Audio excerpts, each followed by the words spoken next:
యెహోషువ 10వ అధ్యాయం. యెహోషువ హాయిని పట్టుకొనిన సంగతియు అతడు యెరికోను దాని రాజును నిర్మూలం చేసినట్టు హాయిని దాని రాజును నిర్మూలం చేసిన సంగతియు గిబియోను నివాసులు ఇశ్రాయేలీలతో సంధి చేసుకొని వారితో కలుసుకొనిన సంగతియు యెరూషలేము రాజైన అదోనీసెదెకు వినినప్పుడు అతడును అతని జనులు మిగిలి భయపడిరి. ఏలయనగా గిబియోను గొప్ప పట్టణమై రాజధానులలో ఎంచబడినది. అది హాయి కంటే గొప్పది. అక్కడి జనులందరూ శూరులు. అంతటా యెరూషలేము రాజైన అదోనీసెదెకు గిబియోనీయులు యెహోషువతోనూ ఇశ్రాయేలీలతోనూ సంధి చేసి ఉన్నారు. మీరు నా యుద్ధకు వచ్చి నాకు సహాయం చేసిన ఎడల మనము వారి పట్టణమును నాశనం చేయుదుమని హెబ్రోను రాజైన హోహామునొద్దకును యర్మాతు రాజైన పీరామునొద్దకును లాకీషు రాజైన యాఫియా యొద్దకును ఎగ్లోను రాజైన దేబీరునొద్దకును వర్తమానం పంపెను. కాబట్టి అమ్మోరీల 5 రాజులను అనగా యెరూషలేము రాజును, హెబ్రోను రాజును, యర్మూతు రాజును, లాకీషు రాజును, ఎగ్లోను రాజును కూడుకొని తామును తమ సేనలన్నీ బయలుదేరి గిబియోను ముందర దిగి గిబియోనీయులతో యుద్ధం చేసిరి. గిబియోనీయులు మన్యములలో నివసించు అమ్మోరీల రాజులందరూ కూడి మా మీదికి దండెత్తి వచ్చి ఉన్నారు గనక నీ దాసులను చెయ్యి విడవక త్వరగా మా యొద్దకు వచ్చి మాకు సహాయం చేసి మమ్మను రక్షించుమని గిల్గాలులో దిగియున్న పాలెంలో యెహోషువకు వర్తమానం పంపగా యెహోషువయును అతని యొద్దనున్న యోధులందరినూ పరాక్రమం గల శూరులందరినూ గిల్గాల్లో నుండి బయలుదేరిరి. అప్పుడు యెహోవా వారికి భయపడకుము, నీ చేతికి వారిని అప్పగించి ఉన్నాను, వారిలో ఎవడునూ నీ ఎదుట నిలవడని యెహోషువతో సెలవీయగా యెహోషువ గిల్గాల్ నుండి ఆ రాత్రి అంతయు నడిచి వారి మీద హఠాత్తుగా పడెను. అప్పుడు యెహోవా ఇశ్రాయేలీల ఎదుట వారిని కలవరపరచగా యెహోషువ గిబియోను ఎదుట మహాఘోరంగా వారిని హతం చేసెను. బెత్ హోరోనుకు పైకి పోవు మార్గమున అజేకా వరకును మక్కేదా వరకును యోధులు వారిని తరిమి హతం చేయుచూ వచ్చిరి. మరియు వారు ఇశ్రాయేలీల ఎదుట నుండి బెత్ హోరోనుకు దిగిపోయి త్రోవను పారిపోచుండగా వారు అజేకాకు వచ్చి వరకు యెహోవా ఆకాశం నుండి గొప్ప వడగండ్లను వారి మీద పడవేసెను గనుక వారు దాని చేత చనిపోయిరి. ఇశ్రాయేలీలు కత్తివాత చంపిన వారి కంటే ఆ వడగండ్ల చేత చచ్చిన వారు ఎక్కువ మంది అయిరి. యెహోవా ఇశ్రాయేలీల ఎదుట అమ్మోరీయులను అప్పగించిన దినమున ఇశ్రాయేలీలు వినుచుండగా యెహోషువ యెహోవాకు ప్రార్థన చేసెను. సూర్యుడా, నీవు గిబియోనులో నిలువుము, చంద్రుడా, అయ్యాలోను లోయలో నిలువుము. జనులు తమ శత్రువుల మీద పగ తీర్చుకొని వరకు సూర్యుడు నిల్చెను, చంద్రుడు ఆగెను అను మాట యాషారు గ్రంథంలో రాయబడి ఉన్నది కదా. సూర్యుడు ఆకాశ మధ్యమున నిలిచి ఇంచుమించు ఒక నాడెల్లా అస్తమింప త్వరపడలేదు. యెహోవా ఒక నరుని మనవి వినిన ఆ దినము వంటి దినము దానికి ముందే గాని దానికి తర్వాతనే గాని ఉండలేదు. నాడు యెహోవా ఇశ్రాయేలీల పక్షంగా యుద్ధం చేసెను. అప్పుడు యెహోషువయు అతనితో కూడా ఇశ్రాయేలీలందరూ గిల్గాల్లోనున్న పాలెంలోనికి తిరిగి వచ్చిరి. ఆ రాజుల 5 పారిపోయి మక్కేదాయందలి గుహలో దాగి ఉండిరి. మక్కేదాయందలి గుహలో దాగియున్న ఆ రాజుల 5 దొరికిరని యెహోషువకు తెలుపబడినప్పుడు యెహోషువ ఆ గుహ ద్వారమున కడ్డంగా గొప్ప రాళ్ళను దొర్లించి వారిని కాచుటకు మనుషులను ఉంచిరి. మీ దేవుడైన యెహోవా మీ శత్రువులను మీ చేతికి అప్పగించి ఉన్నాడు గనక వారిని తమ పట్టణంలోనికి మరలా వెళ్ళనీయకుండా మీరు నిలువక వారిని తరిమి వారి వెనుకటి వారిని కొట్టివేయుడనెను. వారు బొత్తుగా నశించు వరకు యెహోషువయు ఇశ్రాయేలీలను బహు జన సంహారం చేయుట కడతీర్చిన తరువాత వారిలో మిగిలిన వారు ప్రాకారం గల పట్టణములలో చొచ్చిరి.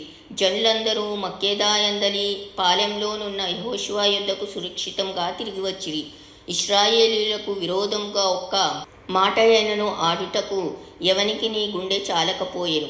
యెహోషువ ఆ గుహకు అడ్డము తీసివేసి గుహలో నుండి ఆ 5 రాజులను నా యుద్ధకు తీసుకుని రండని చెప్పగా వారు అలాగు చేసిరి. యెరూషలేము రాజును, హెబ్రోను రాజును, యర్మాతు రాజును, లాకీషు రాజును, ఎగ్లోను రాజును ఆ రాజులను 5 ఆ గుహలో నుండి అతని యొద్దకు తీసుకొని వచ్చిరి.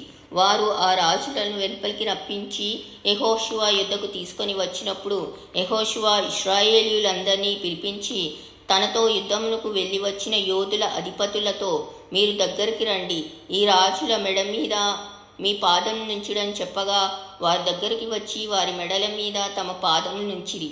అప్పుడు యెహోషువ వారితో, మీరు భయపడకుడి, జడియకుడి, దృఢత్వం వహించి ధైర్యంగా ఉండుడి. మీరు ఎవరితో యుద్ధం చేయుదురో ఆ శత్రువులందరికీ యెహోవా వీరికి చేసినట్టు చేయునెను.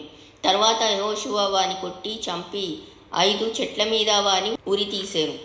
వారి శవములు సాయంకాలం వరకు ఆ చెట్ల మీద వ్రేలాడుచుండెను.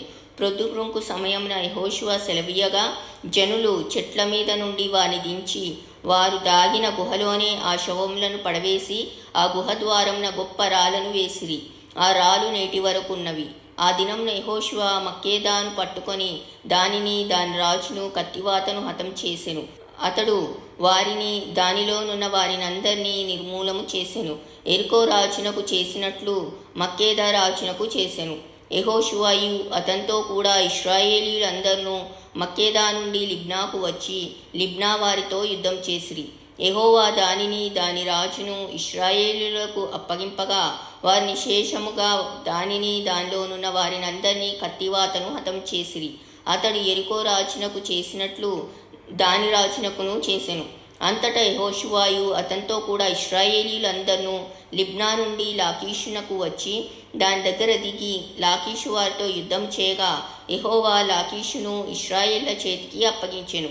వారు 2వ దినమున దాన్ని పట్టుకొని తాము లిబ్నాకు చేసినట్లే దానిని, దానిలోనున్న వారినందరినీ కత్తివాత హతం చేసిరి.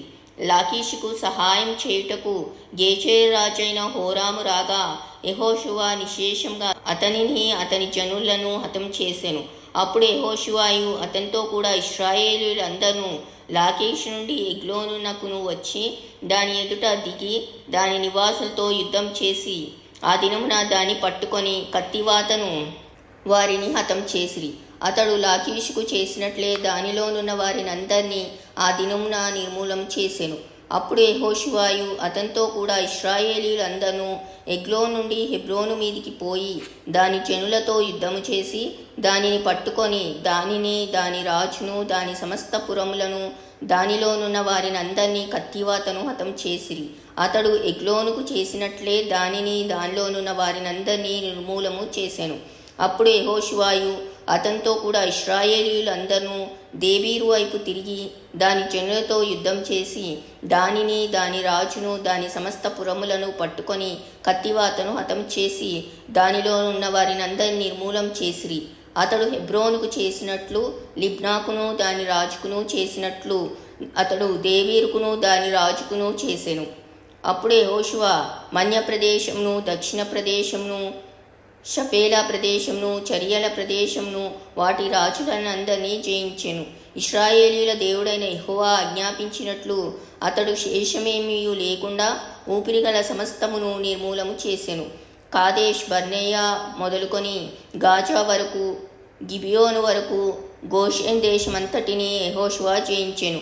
ఇశ్రాయేలు దేవుడైన యెహోవా ఇశ్రాయేలీయుల పక్షంగా యుద్ధము చేయుచుండెను గనక ఆ సమస్త రాజులందరినీ వారి దేశములను యెహోషువ ఒక్క దెబ్బతోనే పట్టుకొనెను.